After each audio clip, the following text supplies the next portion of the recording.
আসসালামু আলাইকুম। আসলে আজকে একটা আনকমন ঘটনা ঘটছে। আমাদের এখানে একজন একটা নোট রেখে গেছে। আসলে আমরা চট্টগ্রাম ভাটিয়ারী লেকে থাকি, সেক্ষেত্রে আমরা এখানে ২ টা মরিচের চারা রাখছি। তো এখান থেকে সে আসলে ২ টা মরিচ ছিঁড়ছে। তাই একটা নোট রাখছে। এখানে লিখছে, "আসসালামু আলাইকুম। কাউকে না বলে ২ টা মরিচ ছিঁড়ছি।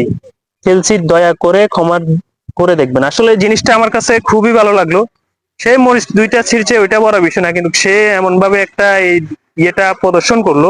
আসলে খুব ভালো লাগছে। আপনাকে অসংখ্য ধন্যবাদ যে এই জিনিসটা করছেন। তো আসলে যদি আপনি কখনো আসেন, আপনার সাথে দেখা করার খুবই ইচ্ছা, আপনি আমাদের সাথে একটু দেখা করবেন। আপনাকে যদি চান আপনি আরো কয়েকটা মরিচ এখান থেকে নিতে পারেন। সমস্যা নাই, আপনার জন্য মরিচ গাছটা উন্মুক্ত করে দিলাম।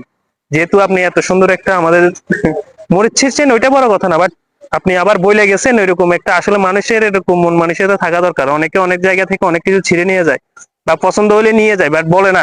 তো ওনার যে প্রদর্শনটা, যে উনি আমাদেরকে হয়তো পায় নাই এই জন্য এই চিঠিটা রেখে গেছে। তো এরকম সবাই একটু করার চেষ্টা করবেন, তাহলে যারা তাদের কিছু হারাই গেলে বা কাউকে আর কিছু বলবে না বা তার কাছেও ভালো লাগবে। তো সেই জন্য সে আর মনে কষ্ট রাখবে না। তো সবাই ভালো থাকবেন, সুস্থ থাকবেন। আল্লাহ হাফেজ।